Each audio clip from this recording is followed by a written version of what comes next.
Hi, welcome to Satsang. I am your host, Katie Augustyn, and I'm the spiritual head of the Transformation Center CT.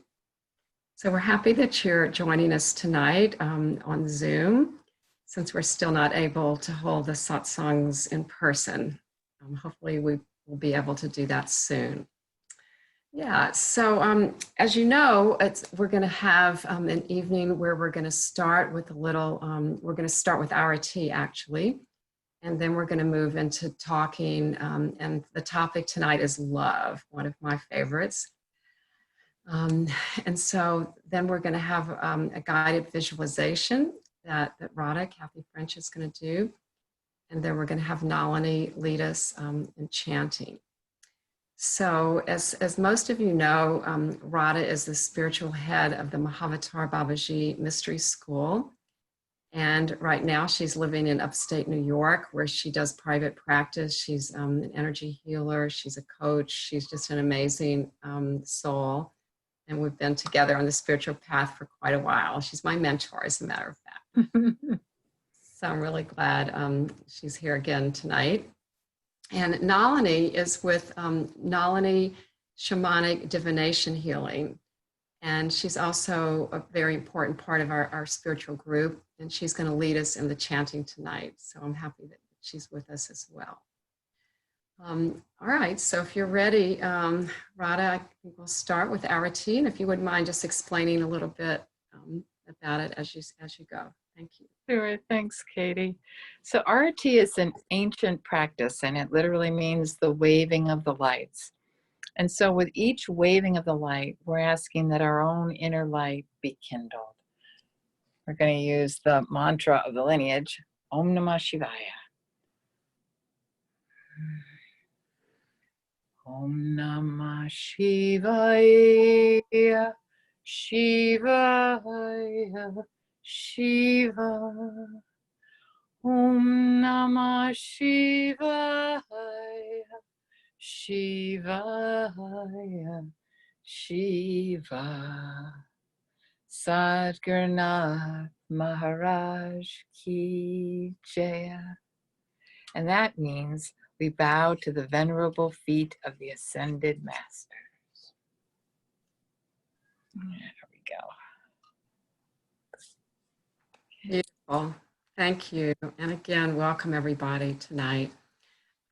We have photographs behind me of some of the ascended masters from our lineage. And so you can be seeing them while we're doing this tonight. So nice to have them with us, as always. Yeah, so tonight, you know, I think about and experience love all the time. It's always present in my life. And the other thing I'm always thinking about is, wouldn't it just be wonderful if we could see more of that in the world? And I've also been thinking for a long time about how when love is present, fear is not. Because there's either love or fear, and it's very difficult to have them together. So what I'm seeing is love is the most important thing that we can do right now. For me, it's really our default mode as humans. I think we come into the world full of love for ourselves, for each other, and then it just gradually gets kind of diminished as we grow. So one of my missions is to bring that back and to really model it and exhibit it, and then help people see how much better life can be when you're in that place, and back to where we were, back to where we started. So that's really what's present for me right now. And you know, Radha and I were talking earlier about it, and there's so many opportunities and different ways to look at love. You know, in our culture, we tend to think of it, we tend to categorize it, where in some languages, I think there's, many, many words for love because they're all just a little bit different. And I see that, I do understand that. But beyond that, I think there's something that's universal about it, that it just transcends the day-to-day, like I love my mother, I love my child, I love my partner. It's really about like all encompassing, it just can permeate your whole being, and then you can extend it outside of you. So yeah, so Radha, we were talking earlier and you were sharing some of your thoughts. You want to jump in here? Yeah, as you were just talking about this, I was reminded of an old Sufi story. This actually happened to somebody. She went to her Sufi master, and they were talking. He was interviewing her, and he said, "Tell me about your heart, about love." And she said, "Well, I love my mother, and I love my hometown, and I love my dog." And she was going on and on, and then the Sufi master said, "Wait, your heart is like a hotel." And and it took me a long time to get what he was really talking about. That it's kind of as you're stating, like love is a state, and then you love everything. I mean, there's nothing that's like what is ugly or disturbing or just seems to call to your heart that it needs more love, that it needs more understanding.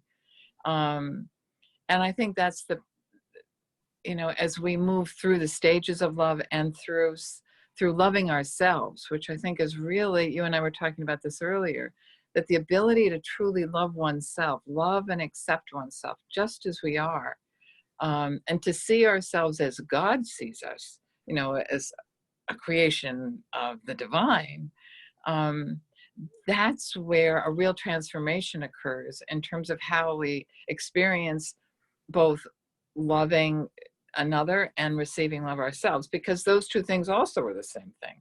That when we're in a place of giving, that's what we're receiving. There's no distinction there. So this is such a big topic. You and I were talking about, so there's so many different ways to talk about probably the most important aspect of human existence. I think that's accurate. Love. Yeah, yeah.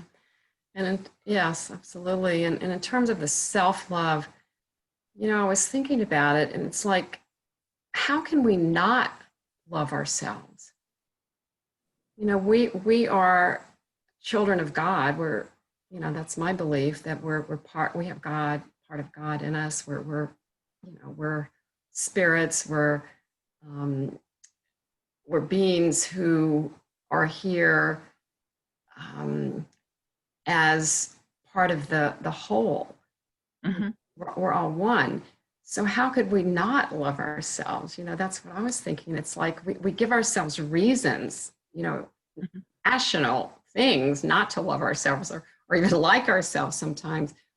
But when you go back to it, in reality, that's not who we are. Our mistakes, our shortcomings, that's part of us, but that's not really all of us, So why do we focus on that? Why not focus on the essence of who we are and our souls, on our the part of us that's light? Is that been your experience? That have you ever not loved yourself? That's a good question. Oh, I'm sure. There's been times when I haven't. Yeah, I think it's part of our journey. It's yeah. I mean, but that what the place that I'm in now is a lot different from where I was. 15, 20, 30. I don't even want to say how many years ago. Because I think that once you start on the path of self-awareness and spiritual growth and awareness, that this is a natural evolution, that it just becomes a natural part of you, of who you are. And it just, it carries through everything, you know, because you can't go back, I guess is what I'm trying to say. Once you're in that place and you see things through the eyes of God, then you can't not, you know, like I can't look at anybody and see their faults as much as I see the good and the light, you know, because that, you know, as you know, and as we talk about a lot, it's like what you feed grows. So if we look at each other as beings of light and hold each other in the light, then that's going to increase, you know. So, you know, one thing I wanted to do tonight, and we can do it a little bit now, and maybe I don't know what's going to come up during your guided visualization, or at the end we'll do some prayers. But you know, all the people that are hurting right now for so many reasons on our planet and in our country, with all of the racism that we're now finally focusing on so we can heal it and stop it. You know, if we hold everybody that's being affected in the light and as whole rather than damaged or, you know, feeling bad or pity or any of those emotions, you know, if we look at them and say, yes, you're being wronged, but there's hope, there's light, you know, just feed that, you know, keep feeding that so it grows. And that's one thing I wanted to do tonight as well. Yeah. Yeah, that's a beautiful, seeing people as whole, to really be able to do that, I think is a great gift. It can be shocking to some people, you know, it's interesting too, because we can get a sense early on, you know, if people want to be seen that way, you know, to be held in a lot of light can be like what we've all been waiting for, or it can be, don't shine that light in my direction, you know, I don't want you to see what, you know, and so then the kindest thing to do, the way to love them, is to love them the way they want to be loved and not shine the light on them. Do you know what I mean? Like this love thing is so expansive, so beautiful, all the things you've said. And then there's these other things in the day to day that we learn too. You know, like, how does someone really want to be loved? What does that mean to them? I think we've spoken of this before, that there's two ways to love a person: the way you want to love them, and then the way they want to be loved. And if you, and our teacher Samyama has said, you know, then you get to love them 200%, 100% the way you want to, and 100% them the way they want to be loved. It's really quite something how complex we are as beings.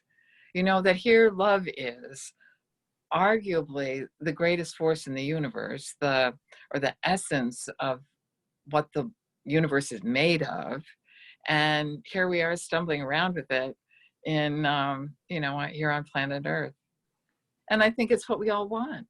I think that's what, you know, on our,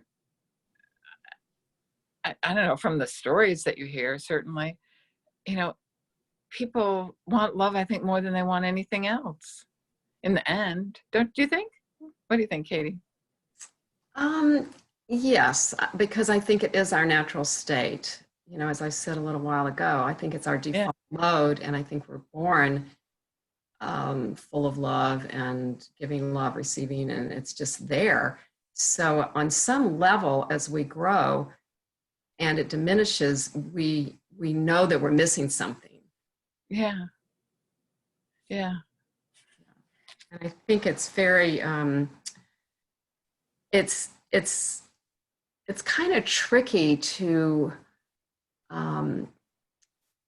you know, to know, like what you were saying, like how someone wants to be loved. Sometimes mistake it for something else, but I think that is part of our mission too, is to accept people as they are. It's a little different from love. It's a little different because it's like you're choosing everything about them that they may not love themselves, so it's like I kind of visualize it as just sort of wrapping, like wrapping somebody in like a cocoon sort of, and it's just like there, and it's nurturing and protecting, and it's almost like being back when you're before you're born, in that kind of environment, and if they're accepting it and receiving it, then it's just, I think, the most beautiful thing that you can do. So yes, I do agree that that we all really want to be loved, and I think that a lot of people, that is part of what happens when we're growing up, and you talk to a lot of people, and some of the issues stem from the fact that they don't feel loved. Mm-hmm. Yeah. Yeah. I think then that's when we start choosing, like to be smart, or to be, or we think we'll be loved if we're a certain way, or we achieve certain things, or I don't know. Every family's got their own, their own special spot. Yes, yes, but it's really about unconditional love. I'm glad you It mentioned is. about the conditions. Yeah. I mean, I think that's probably what everybody does crave, is to be loved exactly for who they are, without any reservations about it. That you're loved regardless. You may not, we may have issues, but the love is unwavering. It's yeah, what an experience. I think that's probably one of the things that brought me onto the spiritual path, was wanting a love that was beyond love, the love that I thought that I'd experienced. It seemed to me that there was more. I don't Mm-hmm. I don't know where I got that idea, but it certainly has been, my spiritual experiences of love have certainly been greater than my personal experiences of love. I think that's accurate. The Yeah. experiences are, have personal qualities about it, and they can seem transcendent at times. But there's something about the spiritual love that I don't know, vaster maybe, and at one minute, I think you were talking about this kind of love earlier, the oneness of love. It has a different, I have a different experience of it than personal love. How about you? Yeah, I agree with that. It is transcendent, and it's all encompassing.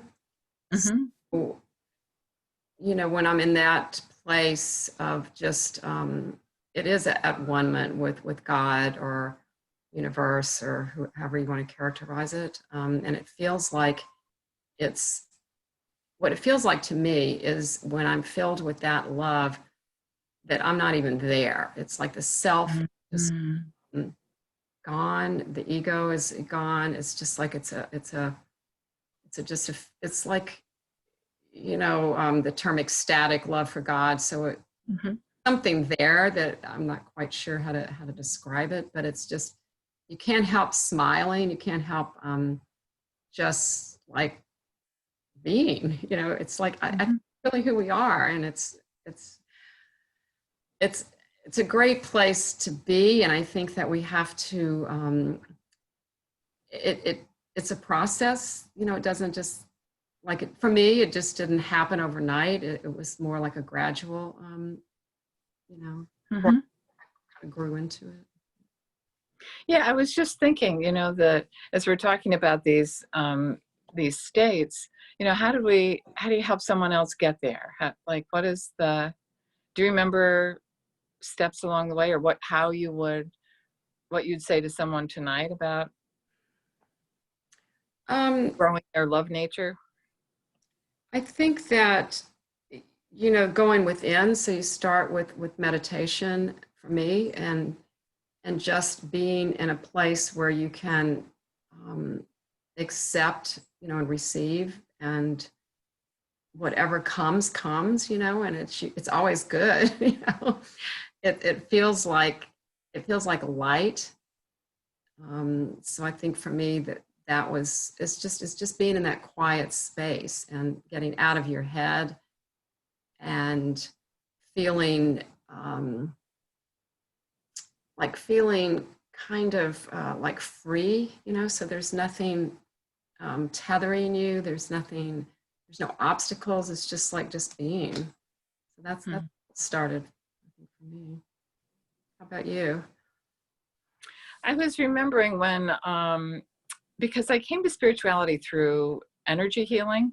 And so I thought energy healing was really the be all and end all. And I do think that it's a hugely helpful component of coming into wholeness. But I remember I was one of those people that blamed God for a lot of the things that had happened to me. And I couldn't even really say God. I would refer to him as spirit, and I had another friend who said she had the same kind of problem, and she related to greater power as trees. She could see trees as like the greater power. And so where I began was in a different place than where you began. And as I'm saying that, I'm thinking that that's probably true for all of us. We all have a slightly different place in the, where we begin to want more in terms of love or spiritual connection, or however we identify it. I think those things ultimately are the same. But it took me a long time of letting go of, I don't know, the grudge I had against God, before I could allow myself to be vulnerable enough to receive anything that I thought was really coming for him. That speaks volumes about where I was then. And because now I think everything comes from God. There's nothing that doesn't come from God. But at the time, I was it was a very painful place. And if I hadn't been for that pain, I don't think I would have fought so hard to get out of it. And it took me a long time to realize that certainly I did want healing, but it was God that I was ultimately looking for. I just couldn't bring myself to recognize it at first. So and then it was all the peeling away the layers of self-righteousness or victimhood. I got a lot of mileage out of victimhood. And I don't know, I had a whole lot of things that I had kind of pasted together to try and cover up the hole that I felt within myself. I felt so lacking. It was hard to accept love or to give it. I did the best I could, and it was certainly, being a good person was a very high value of mine. But really coming to understand to allow myself to experience love was a pretty scary thing for me. It required a lot of vulnerability that I wasn't willing to offer up for quite some time. Yeah, wow. Yeah. Yeah. But, and all these years later, I am so, so thankful that I went through everything that I did and offered up everything that I did to be able to be where I am now. I consider myself so, so fortunate. Yeah, me too. Me too. It's gotten you to where you are today, so we have to be thankful. And and I think that a lot of people, and I think including myself, we start off with that, like we're so rational, like we're into, if I can't see it, then it's not there. I don't believe. And the science, and I talk to my sister a lot about that because she doesn't believe in spiritual anything. So it's interesting that sometimes does stop people from feeling into who they really are and exploring it. It's about exploring. There's no right answer. There's no you know. Right. Just Yeah, I think that's a really important thing, to realize that your path is your own.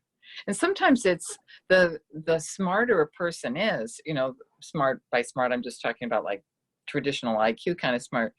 They don't have a need for God, you know, because they can think their way out of whatever it is they're facing. And, you know, it's like, why bother? And then, but then, you know, when something like death comes around, you know, something that's bigger than we are, it can, you know, maybe then, or illness, you know, or terrible loss. Sometimes, as usual, pain can be a very powerful instigator to get us to look towards something outside of our small selves. yeah, Yeah. that's very true. Yeah. Well, I think we could probably talk about this all night. It's really great discussion, and thank you for, Thank you, Katie. Yeah, having this we'll conversation. revisit Yeah, many times. maybe we'll do it again next time. Yeah. But I would love for you to lead us in a guided visualization and spend, about 15 minutes doing that. Okay. All right. Okay. So everybody just get comfortable. Noticing where any tension is in your body and just giving it a shake or a rub or a I hear you. And breath in and sound out.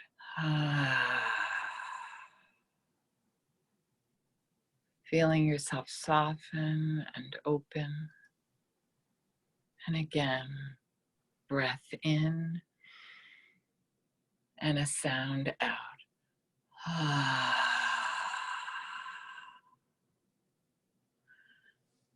Moving however you need to move to release whatever tension is in your body. Being aware of the furniture or floor, whatever it is that's supporting you. Feel how you're being supported. Gravity embracing you. The air around you, present with you.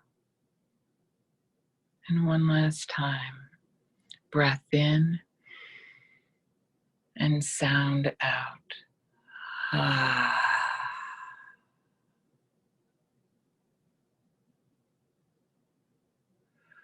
And let your breathing return to normal.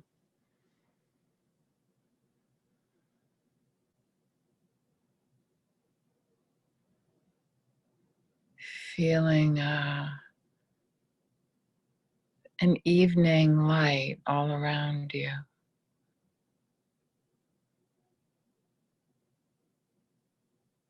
Feeling as if your face itself is the full moon. The night sky. Feeling the receptivity of the moon as it shines across your face. You, the man or woman in the moon, peaceful, surrounded by the cosmos. Your face, the light of the moon, and the back of your head, the dark side of the moon. Feel how both are present. The cosmic tides of light and movement all around your head. But from your neck down is another thing. Something being born even now, coming into being.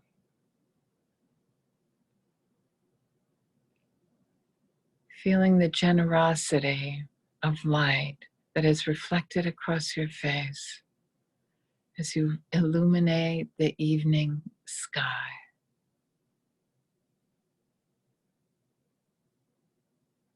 creating a light for people, for the planet below. And as you gaze down and see the planet Earth, feel the love in your heart for this beautiful blue planet. So incredible. What a jewel. And feel the gathering of other spiritual beings circling the earth. High up with you, the moon. Feeling a congregation of love for the planet. Sense the incredible peace of the planet and the difficulties as well. Its own light and dark side. Feel the love pouring to the planet as you, the face of the moon, and the great celestial beings work to heal and guide the evolution of the planet. And they do it with love. Feel the love flowing now to the planet.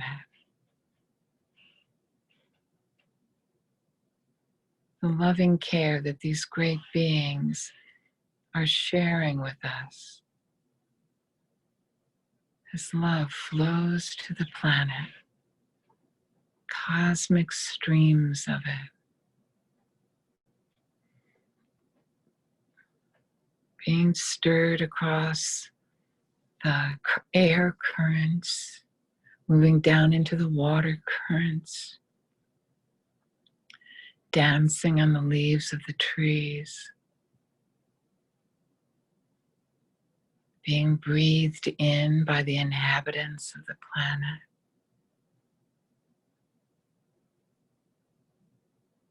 Feel how the light of the moon shines on the planet,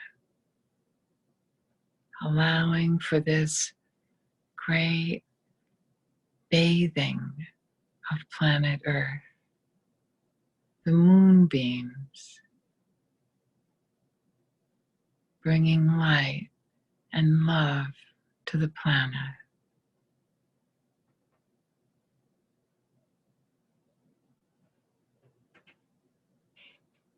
Feeling the moonbeams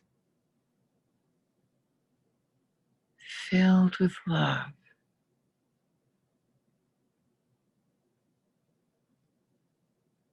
Amidst all that darkness, the light shines.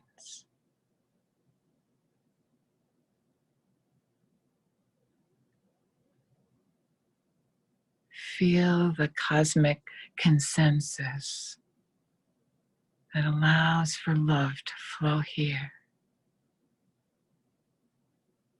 healing us and blessing us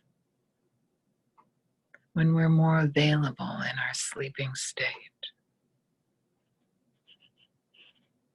Tenderly and gently washing over us and through us. Allowing for old negativities, bits of this and that, to be released, giving us more space to absorb the moonbeams of love, filling us, bathing us, blessing us, and inspiring us.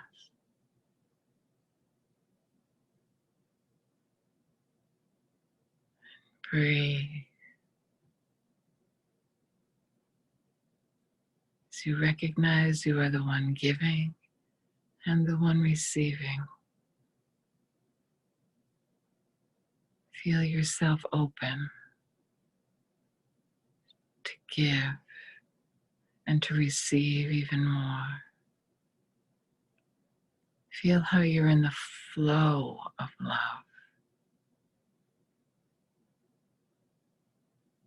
Feel it move into the cells of your body, into all the tissues, the molecules. Feel how you are becoming more alive as love touches you and heals you. Love. It's the opening door. It's what we came here for.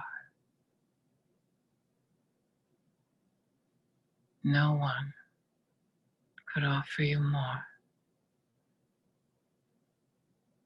Love.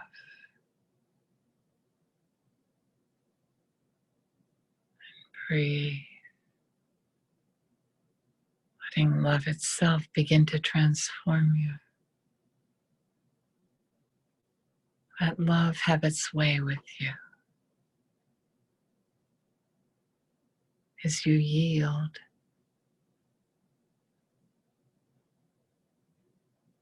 Open.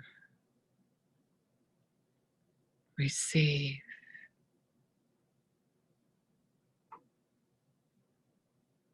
Love. Feel the love in your own beingness, multiplying for the joy of it as it expands throughout your whole being, out into your auric field. Love, love, love, expanding out through the neighborhood where you are, filling everything it touches, moving out even farther, higher and deeper. Just a vast field of beautiful love. Paying particular attention to those who are suffering or in need, feeling unworthy, afraid. Feel love, paying special attention to them, to anyone who's calling for it. Feel how love flows there, embracing and soothing, granting wishes. Feel how love can carry the worries of so many. Feel how trust begins to arise across the planet. Trust that love will be there for them. That love can go where nothing else will. Feel how love grows stronger, softer, more vulnerable, more beautiful, as it's allowed access everywhere. It has the freedom to go everywhere.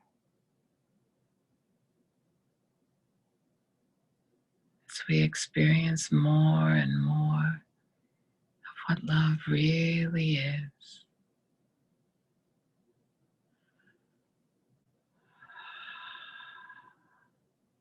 Feel it filling the hole within you. Loving even your darkest places.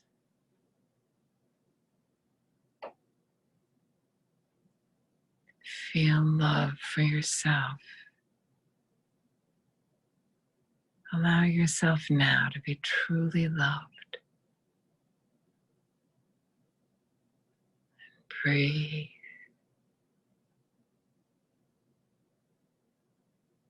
Let it touch you. caress you.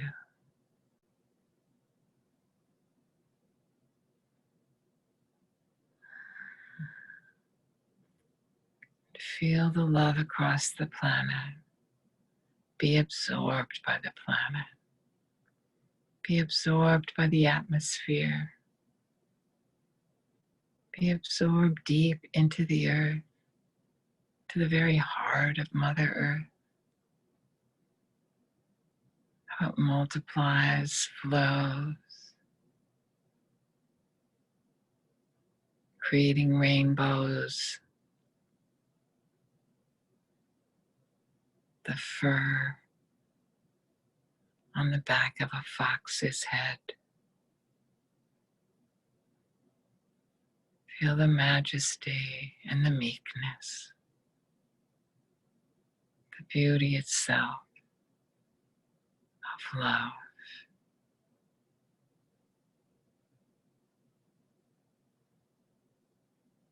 And feel the blessings of the masters and the great spiritual beings who are loving and supporting us. The moon, the sun, the celestial planets, the cosmos,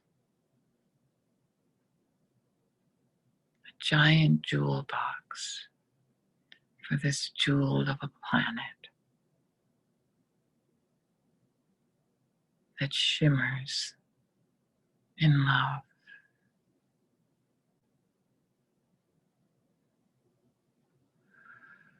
We are soul. We are love. We are will.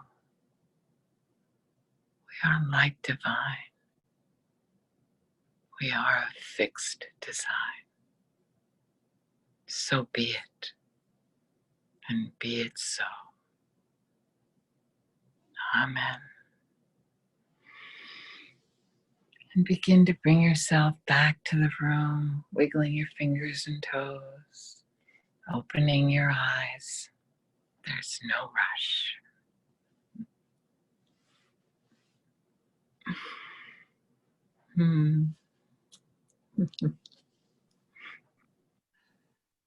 Thank you. Thank you so much. That was very powerful and beautiful. Thanks. Yeah. Perfect. Okay. One thing to talk about love, and it's another thing altogether to experience it. That says it. Yeah.